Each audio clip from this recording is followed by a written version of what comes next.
And we are now live. If people could just please mute their line until they speak, that way we don't have any background noise, that would be appreciated. Thank you. Okay, so we'll call the meeting to order at 3:04 p.m. And I'd like to welcome some new committee members today. I can see one new person here, which is John. Welcome, John. Good to see you back, John. Yeah, we're looking to rely on his expertise. He's got a lot of expertise he brings with him. That's good. I don't see, there's two more gentlemen. It's Ken and Sheldon. Maybe they'll come on later during the meeting. I'm not sure.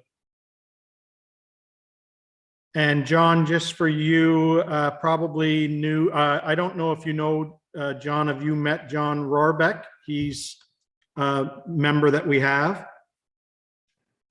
And myself and Mike, and we have Adam Taggart. Adam, right? That's right.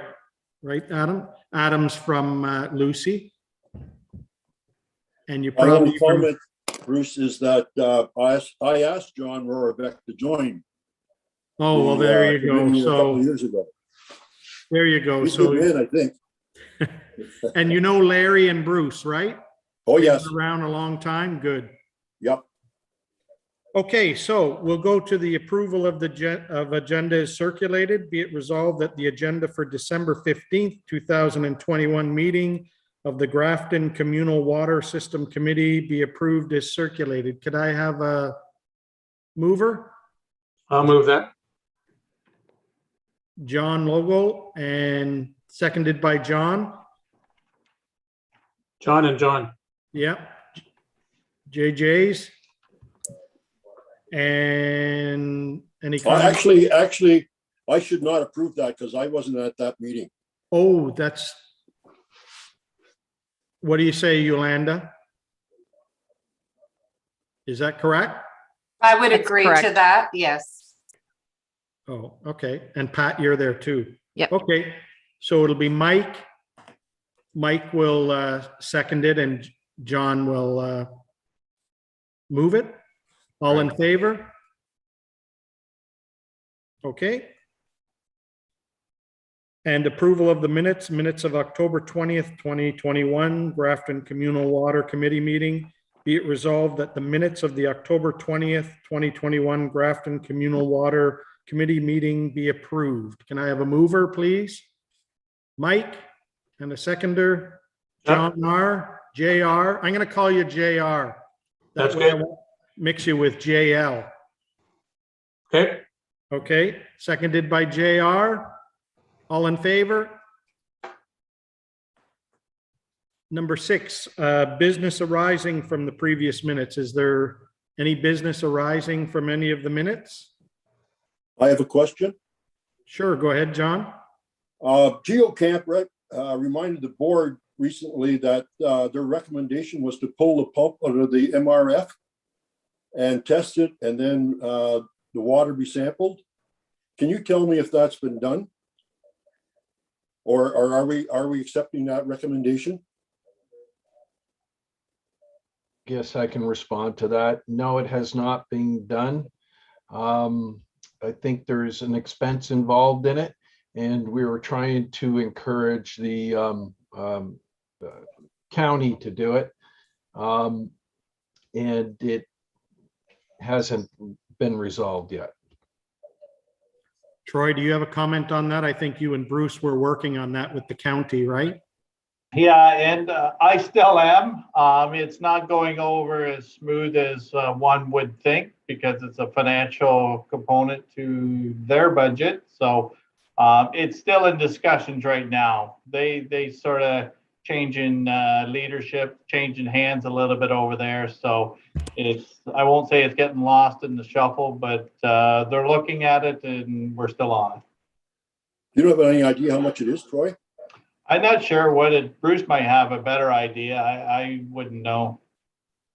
I don't think it's a lot. I think we have to get a driller in there, you know. I think we're probably looking at, you know, about total cost with samples and me coming out and the driller, probably around $5,000. Thank you. I'll try and have something for our next meeting. I'll put a little push on and try and have something for the next meeting. Okay, any other business arising from the previous minutes? Nothing? Okay, we'll move to number 7, financial reports. Be it resolved that the budget to actual report to November 30th, 2021 be received and filed. Can I have a mover, please? Mike, a seconder? JR? And discussion on it. Is there any questions on the financial report? Go ahead, John. You're muted, I think, John. Sorry. It's okay.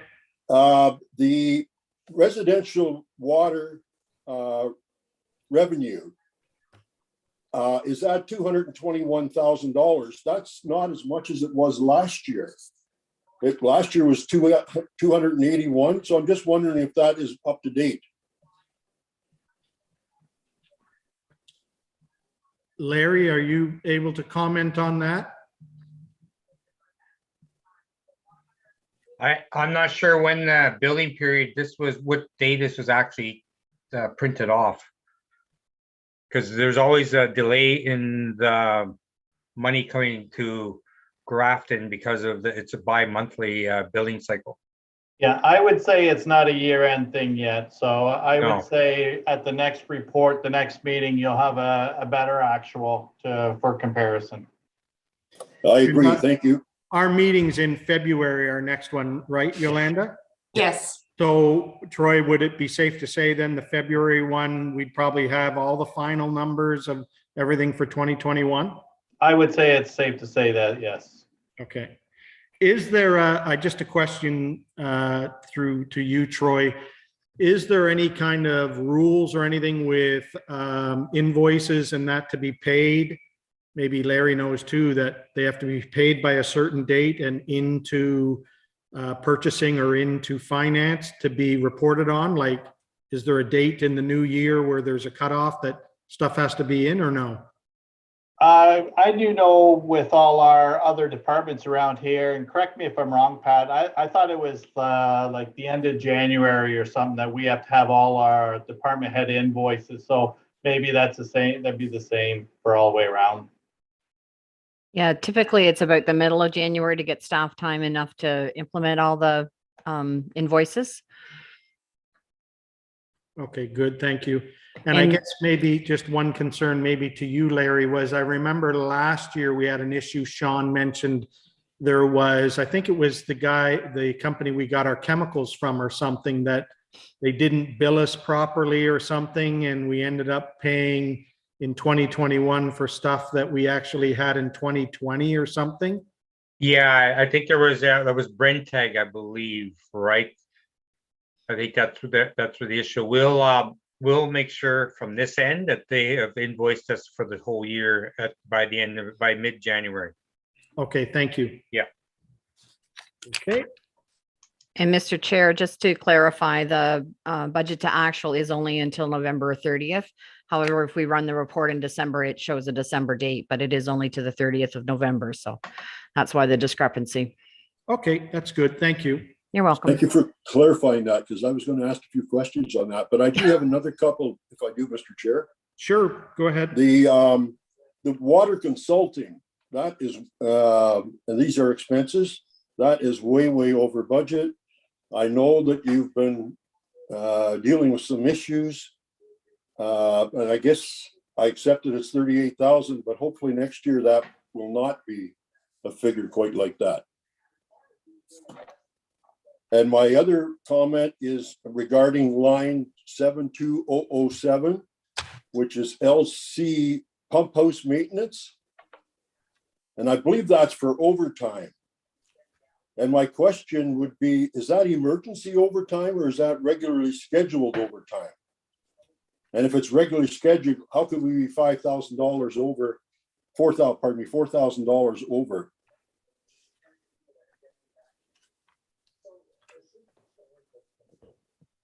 What line was that, John? It's 0801-72007. Oh, yeah, okay, see It's it. what, it's pump house maintenance, and I believe that's overtime. Because the one above it is regular, and I believe the one below it is overtime. Did we not have a roof repair there, Troy? Would that have had an impact on that? I don't know if that would have an impact on that one. Would you know, Larry, if that would? We had the roof looked at and they did a small repair and it wasn't much, it was under $1,000 to fix the thing till we go till next year, right?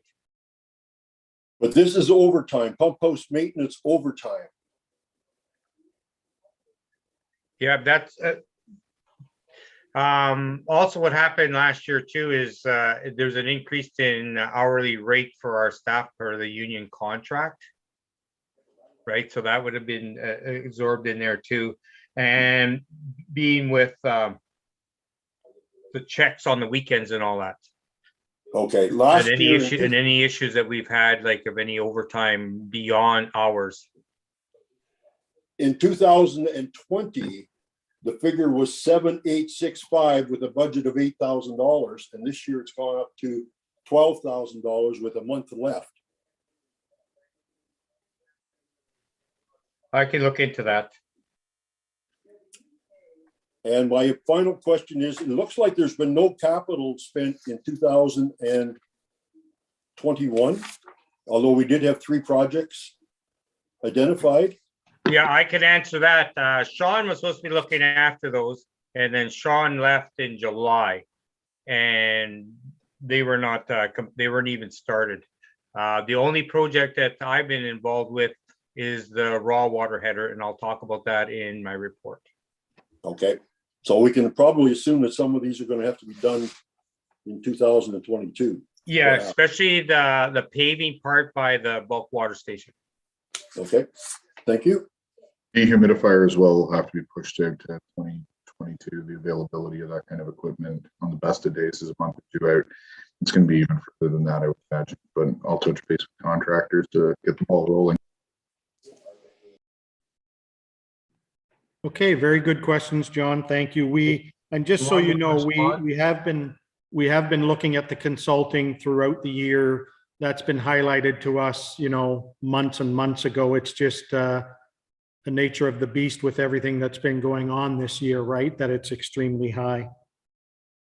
I can also add a bit to it. I've been working at this for about 20 years, and it's been pretty straightforward up to about this year, and it was almost a perfect storm. We've been dealing with the ammonia, but then we had leading up to that, we observed drawdown at the landfill, and then the BTEX issue has really eaten up a lot of those fees and time. Because of the requirements in the water taking permit, and maybe Larry's going to touch base with this too, that we were supposed to come out weekly, bump everything up to weekly, and we tried a number of things to address or figure out the toluene, and various meetings with the Ministry of the Environment, and it just was plus this year, and kind of skyrocketed. So I'm hoping that with my report here too, is that we can maybe put an end. We're going to look at another item, biogenic toluene, and I'll discuss that, and hopefully we can resolve where this toluene is coming from. I prepared a detailed report, and there's been updates during the summer there too, John. Do you want me to go through the problem in detail, or just a recap of what's taken place? Can we save it for when you do your talk, Bruce? Sure. Just because then this is about the financial report, so I'd just like to get it passed, and then you'll get your chance. Okay, fair enough. Yeah, but I think the bulk of those fees, those consulting fees have probably been related to me. Yeah. Yeah. Is there any other questions about the budget to actual report? I'm on the accounts right now, and I'll just agree with Bruce. So that's what it, Bruce is right when it comes to all the consulting stuff. Yeah. And he'll bring you up to date, John. I'm sure Bruce will too, about how they wanted more testing done, and Bruce has tried to get it down to something more reasonable for us, so it's not costing us an arm and a leg. Yeah, I've noticed, I'm looking through that, I see some of that too in his notes. Thank you.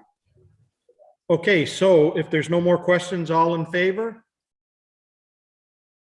That passes, okay. The 2022 draft Grafton communal water budget for discussion. Is that you, Larry, that's gonna?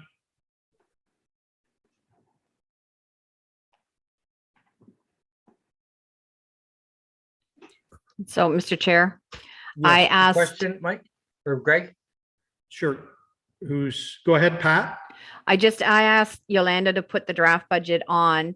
Larry has been busy doing the drinking water quality, so he hasn't had an opportunity yet to put the budget numbers together. But I just thought if the committee had any concerns that they wanted to bring forward for Larry to consider, that now would be a good time.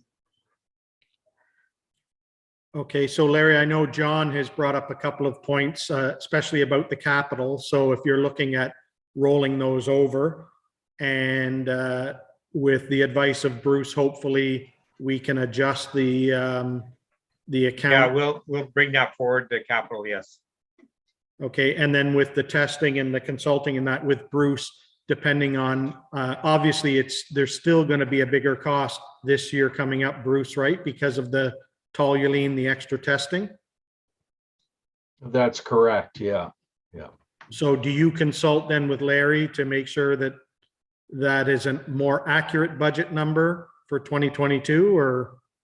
Yeah, I should. Yeah, we can do that. Yeah. Okay. Okay, so we'll wait until Larry presents us with that. We'll move on to number 8. And Can I just make one more comment? sure, go ahead, I just John. want to make sure that this raw water header, that will be going in the budget for 2022 as well. Is that correct? The one that we're going to do in February or the end of January or something like that? Is that capital, I guess is my question, or is that? Yeah, that was the capital one that was passed in 2021. But there wasn't many takers in the RFP that we put out. In fact, there were no takers. In fact, we had to invite people to actually give us a price on it. Okay. And we Actually, just I don't got the think it- pricing. I'll talk more about it, John, in my report. Yeah, I don't think it was actually part of the capital though. I could be wrong, but anyways, thank you. Was that something, Larry, that came up during the year? That was Yes, the pinhole leaks, right? yes, and that's the one where Sean asked for a budget of 50,000 to repair it. There was a report done, I believe, in 2020. Near the end of 2020, there was an inspection report, then that came forward, and then the SEMA gave it an estimate of roughly around 50,000 to repair it. Yeah. So it was not in the 2021 budget. No, it Was was it it was granted after. Yeah. Okay. Yeah, it was an issue that arose after, and we were kind of stuck with the situation we had to solve. Okay. Thank you. Okay, so we'll move to number 8, which is projects, current updates, and be it resolved that the email from Geo Camp Limited dated November 4th, 2021, re the Grafton BTEX issue be received and filed, and further that the email and attachments be forwarded to the Council of the Township of Alnwick Haldeman for information. Could I have a mover, please? John Logo. Seconded by Mike. Go ahead.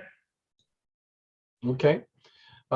Just I'll try to give you everybody a quick update of what's transpired in 2021. It all started back late 2020. Three issues have come to light. There's a normal monitoring program as part of the permit to take water. It's a quarterly check of water levels in the area. And that's just to make sure that the aquifer is performing properly and not overtaxing the environment or dewatering. That's one aspect of it. And then there's 3 wells located between the production wells and the closed landfill that have been, they have annual water samples collected. So we noticed back in December 2020, there was toluene that was found in one of the monitoring wells. And so the monitoring wells are, there's three depths. So the aquifer itself, like the Grafton wells are in, is about let's just say 75 meters. Then there's, so that we have a deep dedicated monitoring well. And then there's an intermediate, I'll say a shallow depth. It's maybe about 10, or sorry, how deep is that one? About 3 meters deep, I want to say. And then we have an intermediate one, which is about 15 to 20 meters. I haven't got the exact depths off the top of my head. Anyways, it's the intermediate one that is showing the toluene. And so there's the toluene issue. But before that, we have an ammonia nuisance in one of the wells, and the ammonia is higher in one of the wells. So we're looking at, so the Lucy prefers to operate the one well over the other. So the wells are good, and we check them out. We check the casings, we check the performance, you know, everything's coming out good. It's more of a nuisance. So we were looking at options, and I guess we narrowed, the municipality retained GM Blue Plant to examine the treatment options. And we've been kind of, you know, holding pattern. We're aware of it and looking at options. And one of the options came up out of that was to also maybe put in service one of the deep monitoring well between the landfill and the production wells. So we're gearing up for that to do some testing on it. And we applied for a permit to take water. The Ministry of the Environment said, yeah, you can put that one in service, but you need a dedicated monitoring well for the, you know, the deep aquifer. So if you do that, then you have to replace it. So it kind of got shot down there because there was no sense in trying to put the monitoring well in deep one into service if we have to replace it. So if I had to replace it, I would just replace it with a proper production well. So that was kind of around January, February, you know, early March 2020. And gearing up for that, I deployed about 20 data loggers in the area, gearing up for aquifer performance testing that never took place. Then we had a pandemic breakout. And so rather than recovering all the data loggers, I just left them there for the year. And I thought I'd just go and collect them at the end of the year, and might make for some interesting data. And sure enough, it did, because one of the monitoring wells, a deep one at the landfill, showed a daily response to the pumping of the production wells, which was totally unexpected. So that took some investigation. I swapped out the data logger just in case it was wrong, focused in on deep monitoring wells at the landfill. And we concluded that there was an effect on the one monitoring well, wasn't observed anywhere else, but it was more the effect of a spring condition in the area from the deep aquifer popping out. And it was just supporting it. It wasn't capturing any water around the landfill or leachate from the landfill. So we addressed that one. The Ministry of the Environment was satisfied with that issue. It still left the ammonia, and they were kind of satisfied that we're still looking at it and investigating and exploring options. but it left the toluene, has still been an issue. And because we had high toluene, the permit to take water flagged weekly samples, and it just kind of kept ongoing and ongoing. We've managed to convince them to, that it's very low, it's within drinking water standards, and it's just related to that one monitoring well. We even tried repairs on the well. We ran a camera down the one monitoring well to see if there was any leaks in the casing that would suggest the toluene's coming from there. I'm losing track of time. I don't think we did at that time.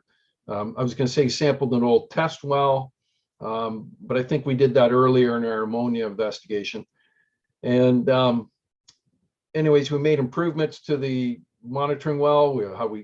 I even swabbed it clean, and it still was persisting in that. We pumped and pumped, purged it, thought maybe we could flush it out, and it's still at very, very low concentrations, but it's definitely present in the one monitoring well. The questions come up that maybe it's naturally occurring and it might be biogenic toluene, which is kind of, I've never heard of it, but it is a thing. It can be, toluene can be naturally occurring in peat deposits. When I look at the logs though of that well, it doesn't appear there's any peat in that area, but there is the Cranberry Lake, there's the forest near there. Maybe there is some buried peat that's creating biogenic toluene. So that's what part of my email report was. It's just I don't think it's an exact science. They look at the isotopes of the toluene and try it, and the lab will determine if it's natural or man-made. And usually toluene is a product that's associated with like paint thinners and petroleum-based products. It's not usually a natural item, except for this biogenic toluene. So I've ordered the samples. I just got them today. I've arranged with Tim that I'm going to meet him on Friday, and we're going to purge the wells in individually so that we can collect sufficient samples, and all that is set up. I've got everything all set up with the lab for this Friday, and it's kind of, so the costs on those are going to go up, and for the normal lab testing, it could range from, I think, about $1,100 to $3,300 in just lab fees. It depending on the stage of or the level of their analysis. So it's a two-stage. They do an initial screening, and if it's inconclusive, then they have what's called the stage 2. I haven't done it. It's new to me. I'm just hoping that we get a clear understanding. If it's biogenic toluene, I think we're done. Like it's the toluene issue's been addressed. John, I don't think you knew of this, so we kind of thought it was the landfill. Like that seemed like the obvious source. Where is this going to be coming from? And the county even went out, had their hydrogeologist sample all the wells in the landfill in this summer, and not one of them had BTEX, like toluene, not one. So it's not the landfill. It's still a mystery. It's still a mystery where this toluene's coming from, and it would be nice to kind of resolve it. I'm quite familiar with toluene because I was in the rubber industry. And oh, okay. Toluene is used in rubber to break it down, and then I don't think it leaks out eventually, but it possibly could. But to tie it to the old former waste facility or waste landfill site would make a lot of sense. But I don't know if it would be tires that could cause that, something like that too, rotting tires, but they wouldn't be down like 15 feet or nothing like that, you wouldn't think. And we haven't changed gradients. Like we're not pulling groundwater from the landfill. Like that's part of the whole annual report, checking water levels in the area. We've got triggers set so that if the water levels in those monitoring wells had to be below the landfills for it to flow essentially uphill, it hasn't occurred. So we haven't had a reversal of gradient. And the odd thing is the aquifer that responds, the deep aquifer, we're not seeing toluene in that one. And you'd think that if you saw toluene from the landfill, you'd see it in the shallow one first. Or if you saw toluene as a source, it would be picked up in any of the landfill monitoring wells, but it's not there. I'm hoping that it's the naturally occurring biogenic toluene. Have you heard of ever naturally occurring then, John? No. No. It's new to me. Can I ask one other question? When you started off, you were explaining the effect that the monitoring well had on the production well. That's what I understood anyways. And you were saying you were getting some samples out of the monitoring well that was actually affecting the production well. Was that, or was it the opposite way? It was the opposite. The production well is influencing water levels, not water quality, water levels in one of the landfill observation wells.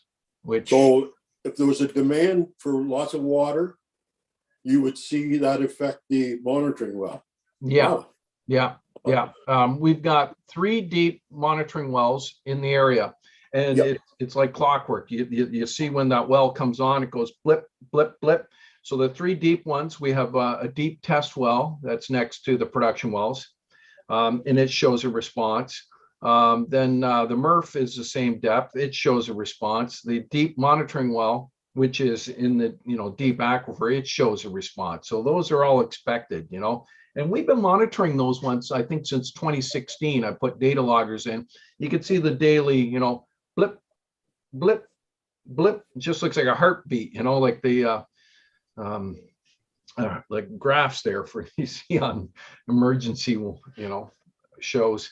And but we'd never really, we'd only taken just manual dips of all the monitoring wells in the area, all the landfill observation wells. So they're all just like a quick snapshot, But when you put a data logger in there, it's recording every hour.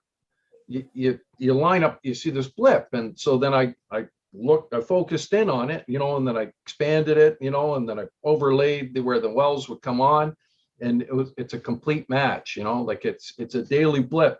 And because of the pandemic and the shutdown, I think a lot of people were at home in March 2020, and I saw a large use of water in that time, and the pumps were on for probably the most amount of time they've ever been, and you could see that large use all throughout the deep monitoring wells, plus this one shot, like I'd call it a deep monitoring well at the landfill. But I think it's like, because as the topography comes down, the aquifer that was deep, at Cranberry Lake is now at 50 meters, not 75 meters deep. And so that's how you get springs. As the land falls down, the aquifer is exposed and it pops out in springs. And so that's what's happening at that deep monitoring well at the landfill. It's probably furthest one of the lowest elevation ones in the area. And it just happened to, it's supported by the deep aquifer. Okay. Yeah. Can I ask you one other thing? Yeah. The reason we're doing this toluene look for, or trying to determine what it is because the minister or whoever is insisting we do that. And once we do that, and if it turns out to be biogenic, they'll be happy with that and it'll close away. I think we can close the file and reduce our monitoring to our normal once a year, scheduled monitoring program. That's what I'm hoping. Right now, we've increased it to quarterly. Used to be weekly when we first started noticing it. Oh, But I'm hoping that we nail it to the biogenic. Well, here's another thing. If biogenic is inconclusive, I'm still going to ask for reduced to back to annual normal monitoring. And that's because levels are low. We know we have it, and we know, and it's nowhere else but that spot. And we'll just keep it down to the annual sampling. I'll have to wait and see. I could see them still asking for quarterly or semi-annual. Unless, if it's biogenic, then I think we have an argument just to go back to our normal monitoring program. okay. Can I ask the question to Mr. Chair? Sure, go ahead. Do we have to have approval to spend this money? For the, for the extra testing? testing? Yes, I think it was discussed before, was it not? Mike or Bruce, you can remind me, or John, we discussed it and we gave the A-OK when it first came up, John, that we had to increase the testing. That's correct. okay. And That's good. we're hoping, John, like Bruce said, we're hoping that if we can nail this down, that we can get back down to what we were doing annually, or if we can't, maybe Bruce can get them down to at least maybe semi-annually or something. Okay. I missed that when I was going through the notes, and I missed that it had been approved already. So it was approved, and that's good. Yeah. Okay, thank you. Okay. Anything else, Bruce? Keep going. Yeah, and so the ministry, I met with the Ministry of the Environment in the field on September 15th at one of the quarterly samplings. And they're very concerned about this too. So they also collected PFAS samples. And I guess the reason behind that is PFAS is not a natural item. It's called, I guess, the forever chemicals. It's essentially Teflon. And firefighting, and I think we just touched base on that too as well. But it would be considered a like a like a tracer kind of parameter. And so the Ministry of the Environment collected all kinds, and they're very expensive samples. And so the Ministry of the Environment sampled all these wells, and I just summarized it. So the production well 1 was non-detect. Production well 2 had a little bit of very, very low levels. The monitoring well shallow had very low levels. Monitoring well intermediate had low levels. Monitoring well deep had none.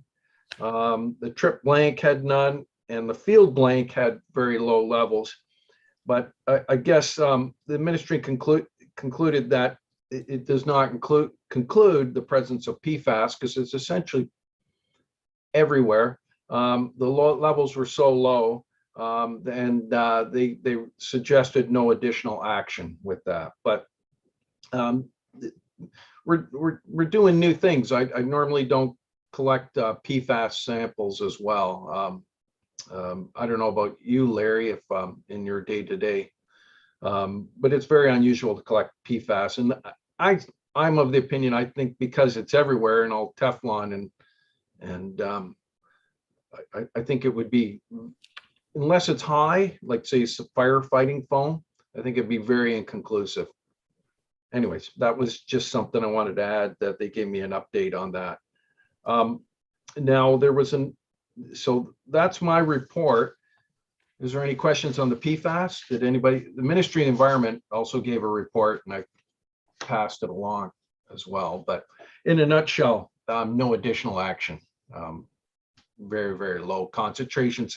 And when you look at it, some were high, some were detect, and some were none, so I would say that's an inconclusive test. Okay. But I do have one other thing, and I don't know if I should bring this up in other or bring it up now. Go ahead, you've got the floor. You got us all. Okay. Okay. So there was in November 12th, it was a source water protection Lower Trent contacted municipality. Troy was there. And I think there was somebody from the Ministry of the Environment, if I'm not mistaken. I never got any minutes from it. I thought maybe they were going to issue some minutes there, Troy. But it was basically if they basically advised us if we change wells or supply, which we were considering, that we'd have to revise the source water protection. And I think we're aware of that. And I did update them on the, 2021 issues that we had with the wells, which I just recapped. Essentially those 3 items: the ammonia, the drawdown, that deep monitoring well, and the toluene issue. So, it was good to just bring it to their attention that we're having some items and looking at alternatives. Is that Okay. it, Bruce? Yep, that's it. Okay. Is there Want any to other move in a questions? second? Any other questions? Go ahead. From Bruce? I was just wondering if you wanted to move in a seconder. No. I think we had it already, didn't we, Pat? Yolanda, Yes. so if there's no other questions, you sure going once, twice, 3 times? We got Bruce here. Okay, so then all in favor of Bruce's report? Okay, carried. Okay, now we're going to go on to Larry's report. Hopefully it won't be as long, Larry, and Sorry. just joking, Bruce. It's a good, thank you for the update, especially for John. It brings him up to date and refreshes our memory of everything that's happened in this glorious year that's passed. Now for the Grafton Drinking Water System Report from Lucy. Be it resolved that the Grafton Drinking Water System Report, reporting period November 2021, as prepared by Larry Spira, Manager of the Water Capital Projects, Lucy, be received and filed, and that further report be forwarded to the Council of the Township of Alnwick-Holloman. Can I have a mover, please? John R. and JL. Go ahead, Larry, it's all yours. Good afternoon, everybody. Good to see you back, John. It's a short report, yes, because it only covers the 2 months of October and November. Couple items there we'll talk about is the Grafton operational service contract that went out, and Lucy's thankful for getting the contract for the next 5 years. So we got a good working relationship, and we build on that, and we keep on going ahead. So thanks to Grafton for that. Again, and then the next thing I'll talk about is the VTEX detection. Bruce talked about most of it. We did send our comments back to the ministry, asking them if they would extend the expiry date from September 30th, 23 to September 30th, 32 or 33. And they said, no, they wouldn't extend it to 10 years. And basically it was told that if we do it here, other people are going to say, well, there's a cost associated to it, and we are missing out on that cost. So government politics. But so that they'll be issuing the new permit to take water, the amendment to it, and it'll be just good for what, 20 months or something like that. The raw water pipe repair, that one has been ongoing. And when we put out the RFQ, we had a lot of takers on it, but I think because it was a smaller job, they didn't bid on it.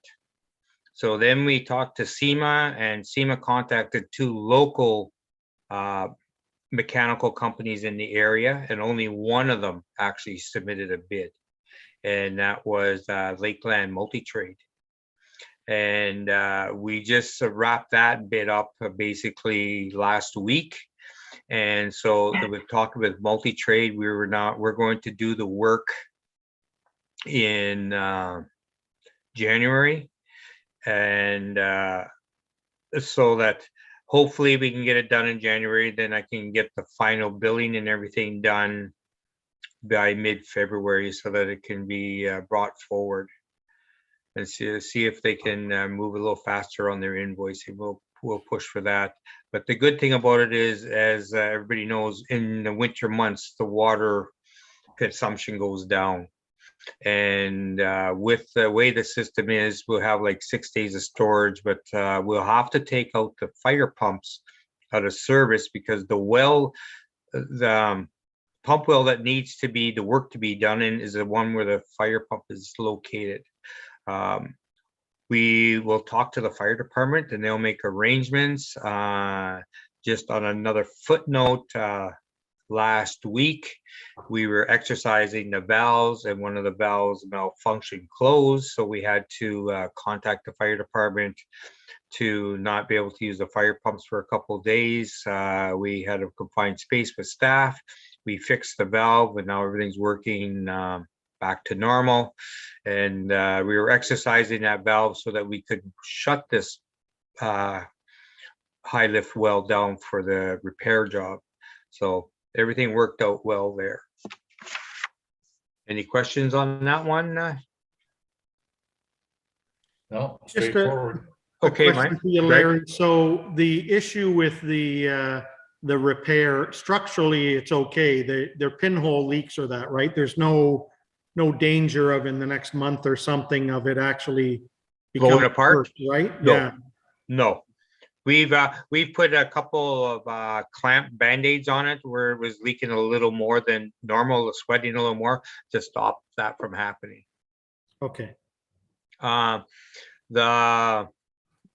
The roof, again, that's being moved to the 2022 budget, and there'll be, the other thing will be the driveway repair. WSP has been started SCADA upgrades, so that'll be done in this year's budget.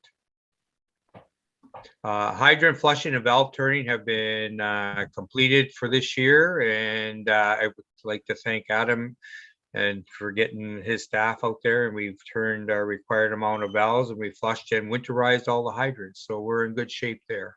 Thank you, Adam. Dealing with compliance, the ministry did an inspection that started in November on the 2nd.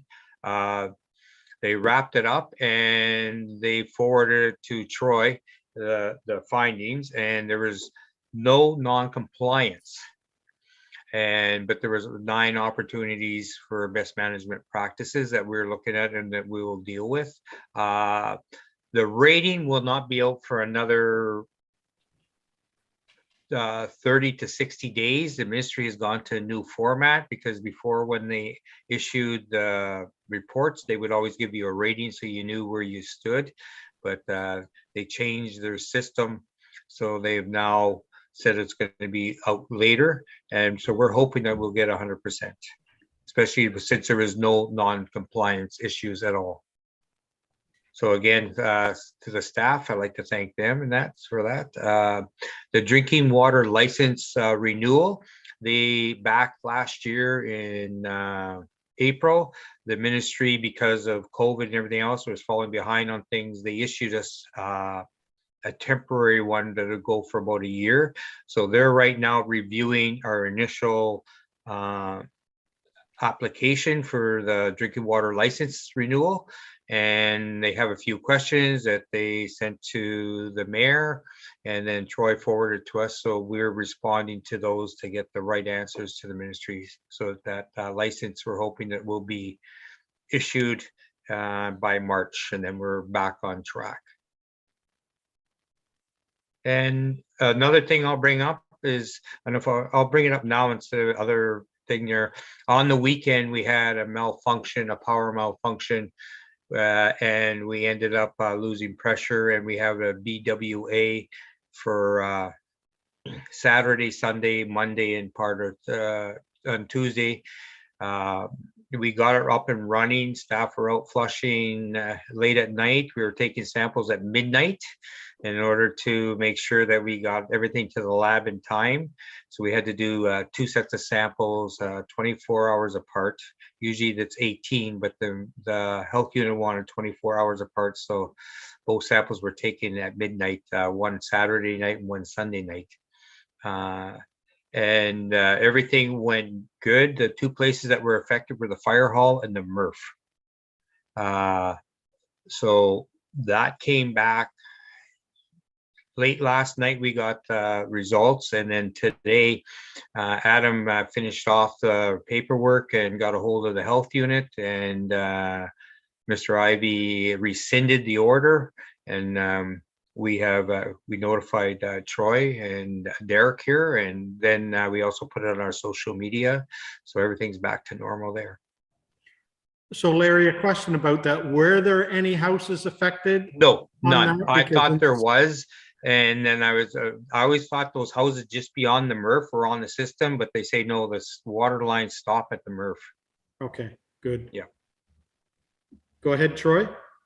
I just think it's a good time for me to jump in, and just want to thank Larry and Adam for, for the weekend work. The communication was outstanding. You were able to keep me on top of everything, which I informed council right away, and we also got it on our social media right away. So I just thought this would be a good time to just really commend you and your team of communicating. And when you first reached out to me and said boil water advisory in effect, I was in panic mode, and you calmed me down quite fast. So, but anyway, seriously, job well done, and on behalf of the township, thank you for all your communication. Well, thank you for the compliments. We'll pass it on to staff. Thanks. Anything else, Larry? No, that's my report. Any questions for Larry? Yeah, it's John. I have a question. Go ahead, John. We have a Grafton residents Facebook site, and people were asking there what was going on during this boil water advisory, and there were comments this morning that they still had not heard. They knew it was just north of 401. They thought there might have been a couple of houses, but I've just heard now that there isn't, and they knew it was just those two building sites. But they said as of this morning, they still had not heard an update. How is that addressed for the residents? Go ahead. Well, I'll start that and I'll answer that. Basically, we got the results last night, and we put it on our social media. We don't belong to the Grafton media site, so we'll put it on our site. And if it had to been the whole community, people would have got notifications through their water billing if it would have affected them. And with the samples coming back from the lab last night, and I guess we could have got a hold of the health unit at say 7 o'clock last night and asked for a rescind, but we knew there was nothing wrong with the water, and we just did the process this morning. Go ahead, Troy.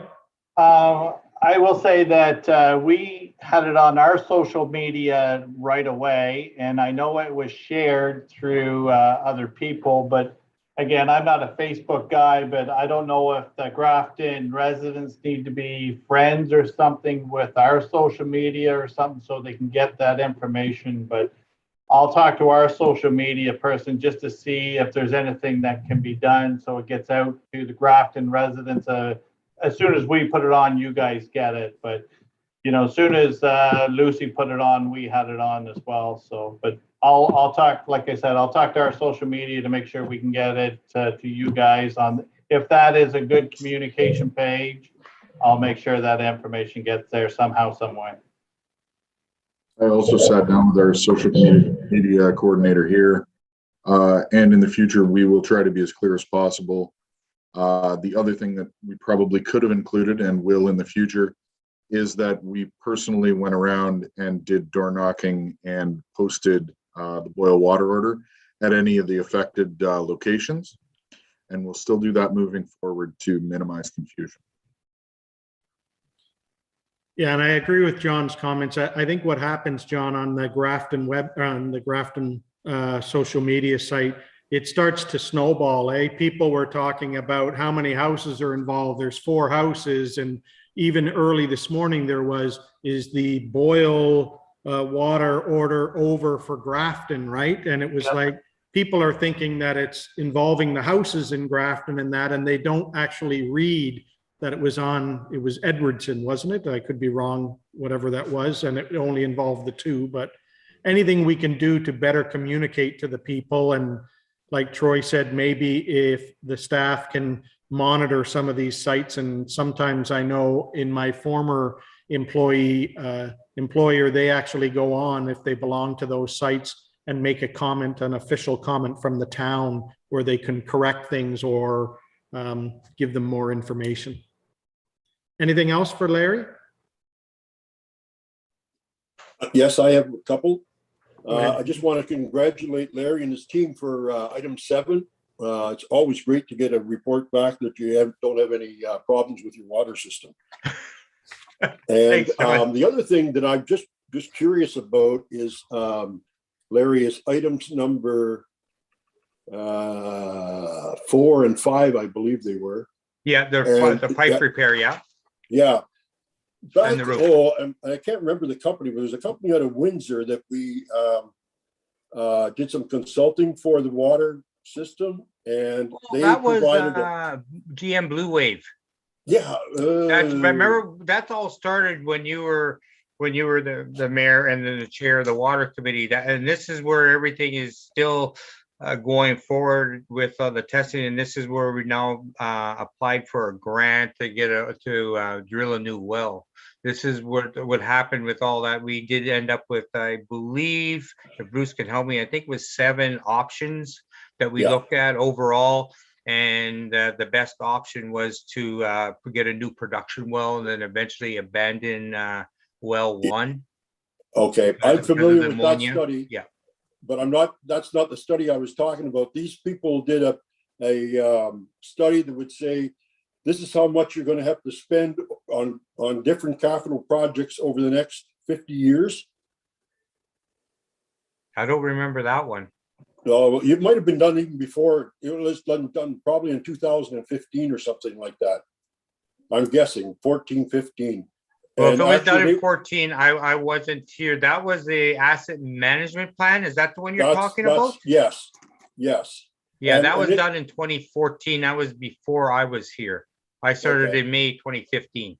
Okay, and my question is, I was just wondering if these because it showed a lot of capital projects that were going to have to be done in the next 20, 30, 40 years. And I'm just wondering if the I new was roof, looking at it the other day and it shows like the assets for the water mains are like, it's 80 years yes, from when they were put in. And hydrants and that is like 30 years when they were put in. So if the system is about 20 years old, you're probably out at least 10 years before you will start to look at replacing those assets if you have to replace them.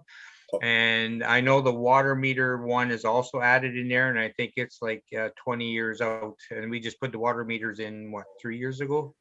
okay, and there was new buildings, et cetera, et cetera. Yeah. But so these small stuff wouldn't be included in that project? No, these are just, we come up as operational things that Okay. the bigger things, ticket items would be pumps and valves and stuff like that, the generator and everything else that you would look at over long term of capital projects. But with these here, like the header pipe leaking, it's just comes down to operational. Material does deteriorate over time, so you have to replace it. Okay, thank you. Yeah.